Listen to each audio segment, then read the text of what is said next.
नमस्कार दोस्तों, last video के अंदर हमने प्राइवेटाइजेशन और ग्लोबलाइजेशन के बारे में पढ़ा था। उससे पहले की वीडियो के अंदर हमने लिबरलाइजेशन यानी टोटल एलपीजी के बारे में पढ़ा। अब एलपीजी आने से कुछ फायदा भी हुआ लेकिन नुकसान भी हुआ। देखने में यह आया कि एग्रीकल्चर को बिल्कुल इग्नोर कर दिया गया। जो स्मॉल स्केल इंडस्ट्री थी वो कहीं ना कहीं जब ग्लोबलाइजेशन आया तो उनका बिल्कुल तिरस्कार हो गया, यानी उनके पास ऑलमोस्ट खत्म होने की कगार पे थी। वो कहीं ना कहीं नंबर ऑफ अनएम्प्लॉयमेंट बढ़ गए थे। एक नया चैलेंज हो गया कि डिसइन्वेस्टमेंट पॉलिसी थी, क्योंकि सरकार अपना रेशियो और शेयर कहीं ना कहीं विड्रॉ कर रही थी, तो ये भी अपने आप में समस्या था। डेवलप कंट्रीज द्वारा डेवलपिंग कंट्रीज को एक्सप्लॉइट किया जा रहा था या प्रेशर बनाया जा रहा था, तो अपने आप में बहुत सारी चीजें थी। और इसके साथ दो छोटे टॉपिक्स हैं जिसके अंदर हम देखेंगे कैसे 2016 के अंदर नोटों को बंद कर दिया गया और जीएसटी 2017 के अंदर है। Appraisal of LPG policy, arguments in favour of economic reform. First point, increase in the rate of economic growth. The growth in GDP was 5.6% during 1980 to 1990. During 1819, the growth in GDP was around 7.2%. यानी देखने में ये आया था कि हमारी 80 से 90 के बीच में जो GDP ग्रोथ थी वो 5.6 थी और वो लगभग 40 सालों के अंदर बढ़कर 7.2 हो गई। During reform period, the growth in agriculture sector has declined and industrial sector reported fluctuation, whereas the growth of service sector has gone up. This indicate that the growth is mainly driven by growth of service sector.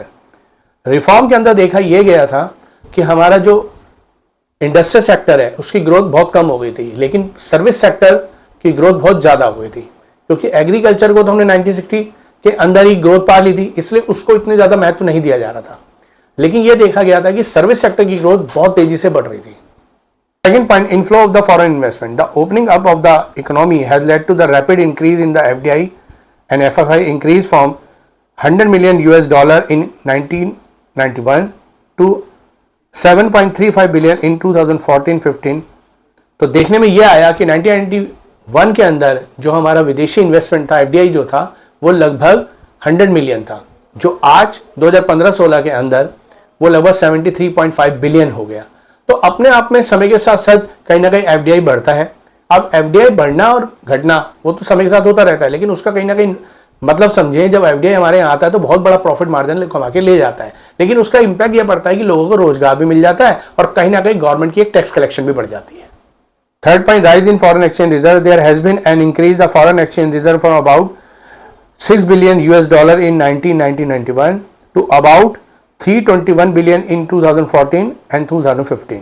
तो अपने आप में बहुत बड़ा exchange reserve हमारे पास, foreign exchange reserve बढ़ गया था। ये अपने आप में कहीं ना कहीं देखें तो जब मोदी सरकार का कार्यकाल शुरू हुआ उससे बड़ा हमारे पास बढ़ गया था। तो कहीं ना कहीं मनमोहन सिंह सरकार ने बहुत अच्छा रिफॉर्म किया था, जिसके कारण देश एक अलग ऊंचाइयों पर जा रहा था। Rise in export. During the reform period has experience considerable increase in export of auto parts, engineering goods, IT software and textile. 1991 के बाद जो एक रिफॉर्म किया गया उसके कारण हमारे यहाँ रैपिड एक्सपोर्ट इंक्रीज देखने को मिला, चाहे वो ऑटो स्पेयर था, आईटी सेक्टर, सॉफ्टवेयर, कुछ भी था। तो अपने आप में कहीं ना एक्सपोर्ट बढ़ रहा था, उससे हमारा फॉरेन रिजर्व बढ़ रहा था। Control in inflation, increase the production tax reform and another reform help in the controlling the inflation. देखिए सीधी बात है, प्रोडक्शन पहले कम हो गई थी जिसके कारण इन्फ्लेशन बढ़ गया था। अब प्रोडक्शन बढ़ रही थी, एफडीआई बढ़ रहा था, तो जिसके कारण जो इन्फ्लेशन है वो पूरी तरह से कंट्रोल की स्थिति में आ गया था। समय के साथ साथ सरकार ने और भी रिफॉर्म किए जिसका एक्सपोर्ट सेक्टर पे बहुत बड़ा प्रभाव पड़ा भी था। Increase the role of private sector, abolition of licence system, removal of restriction on entry of the private sector help the private sector to expand. कहीं ना कहीं लाइसेंस को खत्म किया, रिस्ट्रिक्शन हटा दी गई, तो प्राइवेट सेक्टर कहीं ना कहीं उनका प्रॉफिटेबल प्लेटफॉर्म दिखाई देने लगा, इसलिए उन्होंने इन्वेस्टमेंट करना शुरू कर दिया, जिसके कारण हमारे यहाँ पर प्राइवेट सेक्टर की ग्रोथ बढ़नी शुरू हो गई। और दिन पर दिन प्रतिदिन उसके बाद देखा गया कि कहीं ना कहीं एक बहुत बड़ा हुजूम या ये कह ले प्राइवेट सेक्टर हर जगह दिखाई देने लगा। अब यहां तक तो हमने समझा कि हमने कहीं एलपीजी के फायदे दिखाई दिए। अब हम डिस्कशन करेंगे कि कहीं ना कहीं एलपीजी का कितना बड़ा नुकसान हमारे देश को हुआ। तो आइए पॉइंट वाइज समझते हैं। Criticism of LPG policy. First point, growing unemployment. Though the GDP growth rate has increase in the reform period but such growth failed to generate sufficient employment opportunity, jobless growth. यानी growth तो देखने को मिली थी GDP में, लेकिन वो growth down to earth नहीं दिखाई दी, यानी अनएम्प्लॉयमेंट तेजी से बढ़ रहा था। इसका मतलब आप ये कह सकते हैं कि जो मिडिल क्लास और गरीब व्यक्ति था उसका फायदा जीडीपी को नहीं मिला, अमीर आदमियों की इनकम बढ़ती चली गई। Neglect of agriculture, the new economic policy has neglect the agriculture sector as compare to industry and service sector. अब इसके अंदर पॉइंट्स हैं जैसे reduction in public investment, second point removal of subsidy, third point due to liberalisation, at fourth point shift toward the cash crop. Government का investment कम हो गया था जिसके कारण जो एग्रीकल्चर है उसको प्रमोट नहीं किया जा रहा, क्योंकि सरकार एग्रीकल्चर को बढ़ाने के लिए शुरू में 1960 के अंदर भी सब्सिडी दी थी, वो धीरे धीरे सब्सिडी को कम कर दिया गया क्योंकि प्राइवेट सेक्टर को इन्वॉल्व किया गया लिबरलाइजेशन पॉलिसी अपनाकर। तो सेक्टर को एग्रीकल्चर सेक्टर को इतना प्रमोट नहीं कर पाई सरकार जितना प्राइवेट सेक्टर होता चला गया। प्राइवेट सेक्टर ने कहीं ना कहीं डोमिनेट नेचर अपनाया और ज्यादातर किसान जो इटेबल गुड्स से वो कैश के तरफ शिफ्ट हो गए क्योंकि कहीं ना कहीं सब कमर्शियलाइज हो चुका था। Third point low level of industrial growth, industrial growth recorded a slowdown due to, इसके अंदर है cheaper import goods that replace demand for domestic goods. Second point lack of infrastructure facility like power supply etcetera. Third point non tariff barrier by developing country like USA, क्योंकि बाहर से चीजें import की जा रही थी तो कहीं ना कहीं डोमेस्टिक गुड जो थी वो ज्यादा कीमत की थी और हमारी जो इंपोर्ट गुड थी वो सस्ती महसूस होती थी। इंफ्रास्ट्रक्चर की ग्रोथ नहीं हुई थी, चाहे वो रोड हो, रेलवे हो या फिर पावर सप्लाई हो, इसकी कमी बहुत बड़े पैमाने पर देखी जाती थी। कहीं ना कहीं जो डेवलप कंट्री थे उन्होंने प्रेशर बना रखा था, उनके लिए कोई टैरिफ बैरियर नहीं था, तो अपने आप में कहीं ना कहीं एलपीजी का इंपैक्ट हमारे देश पे बहुत बड़ा पड़ता था। डेवलप कंट्री द्वारा कहीं ना कहीं छोटी कंट्रीज को इनडायरेक्टली वे में एक्सप्लॉइट किया जाता था। Next point, ineffective disinvestment policy, the disinvestment policy of the government was not successful because first point the assets of PSU were under value and sold to private sector. Second is sales proceed from disinvestment but used to compensate the shortage of government revenue rather than using for its development PSU। Government sector था उसको कम कीमत पर private sector को बेचा गया, ये अपने आप में नुकसान था। गवर्नमेंट की जब रेवेन्यू कम हो गया क्योंकि डिसइन्वेस्टमेंट हुआ तो अपनी एसेट्स को सेल करके उस रेवेन्यू को पूरा किया जा रहा था, तो अपने आप में आप देखें तो बहुत बड़ा ड्रॉबैक था ये।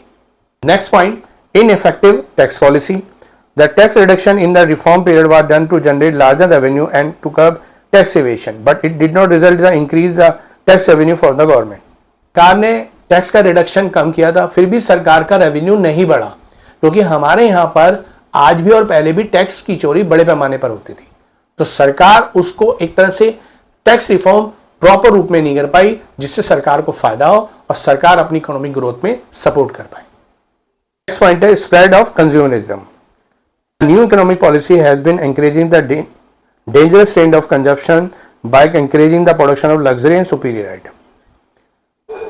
ऐसा माना जा रहा था कि कंजप्शन गुड्स कम बनती थी, लग्जरी और कंफर्ट गुड्स ज्यादा बनती थी, जिसका आम आदमी को फायदा नहीं हुआ, उसका बेसिकली फायदा अमीर लोगों को हुआ। तो ये एक unbalance growth has been concentrated only in the some selected states, some selected area of service like telecommunication, IT, finance and entertainment etc। अभी आपको बताया था कि जो ग्रोथ थी वो सब जगह बराबर नहीं हुई। इंडस्ट्री के अंदर भी कुछ सेक्टर्स हुए, जैसे एग्रीकल्चर को कोई फायदा नहीं हुआ था, फाइनेंस सेक्टर को हुआ, एंटरटेनमेंट हुआ, आईटी हुआ, टेलीकम्युनिकेशन हुआ, इनको तो फायदा हुआ, लेकिन बाकी सेक्टर इससे दूर हुए। और मैंने बताया कि स्मॉल स्केल इंडस्ट्री को बहुत बड़ा नुकसान हुआ है। हमारा डीमोनेटाइजेशन, 8 नवंबर 2016 को नरेंद्र मोदी ने 500 और 1000 के नोट को बंद कर दिया। ऐसा माना जाता है कि 500 और 1000 के लगभग जितनी भी हमारी करेंसी था उसका 86% था, बंद करके 2000 नोट को चलाया गया। और सरकार का एक मानना यह था कि ये नोटबंदी जो हो रही थी वो कालाधन को कंट्रोल करने के लिए और फेक करेंसी को भी कंट्रोल करने के लिए था। डिमोनेटाइजेशन की खास बातें क्या थी? जो कि 8 नवंबर 2016 को हुआ, 500 और 1000 के नोट जो है करेंसी को इकोनॉमी से बिल्कुल बंद कर दिया गया और ये लगभग 86% of the country cash supply का था। खास बातें क्या थी? Demonetisation the view as a tax administrative measure. Next point, people holding black money had to declare their unaccounted wealth, यानी जो सरकार से छुपा रखी थी ब्लैक मनी वो कहीं ना कहीं इससे बाहर आ गई। Next point, it was an indication from the government that tax evasion is no longer tolerate, और कहीं ना कहीं ये एक अपने आप में था कि जो टैक्स चोरी होती थी उसको भी कंट्रोल किया गया। Demonetisation aim to create cashless and cash light economy के अंदर कैश की जो व्यवस्था है वो धीरे धीरे कम हो, और कुछ हद तक नहीं बहुत हद तक ये कम भी हो गई है। बात करेंगे जीएसटी की। जीएसटी जो था वो 29 मार्च 2017 को पार्लियामेंट के अंदर पास हुआ। लगभग 17 इनडायरेक्ट टैक्स एंड 23 सेस को रिप्लेस करके एक जीएसटी में कन्वर्ट कर दिया गया।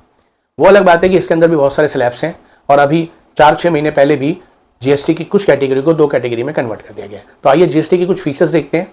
It is the comprehensive indirect tax which replace 17 indirect tax and 23 cess. July 2070 pass in parliament on nation 1 tax का गया। जीएसटी पे करते हैं तो समझ लीजिए अगर दिल्ली से दिल्ली माल भेज रहे हैं तो उसे इंटरस्टेट सेल कहा जाता है, लेकिन जब आप दिल्ली से यूपी माल बेच रहे हैं तो उसे इंटीग्रेटेड स्टेट टैक्स कहा जाता है। हम सरकार को टैक्स देते हैं तो सरकार उसमें रेशो स्टेट गवर्नमेंट को दे देती है, लेकिन डायरेक्टली हम पे किसको करते हैं? हम सेंट्रल गवर्नमेंट को पे करते हैं। खास बातें क्या थी? GST is the consumption based tax. Second point, it reduce overall tax burden. Third point, no hidden taxes. And fourth point, higher disposal income in hand. Consumption based tax था, tax के बर्डन को कम किया और लोगों की income बढ़ी, slab बढ़ा। ये अपने आप में फीचर्स कहीं ना कहीं जीएसटी के थे। आशा करता हूं आपको ये टॉपिक समझ में आ गया होगा। आप अपने दोस्तों के साथ वीडियो को शेयर कीजिए, लाइक कीजिए और चैनल को सब्सक्राइब कीजिए। Thank you, bye bye.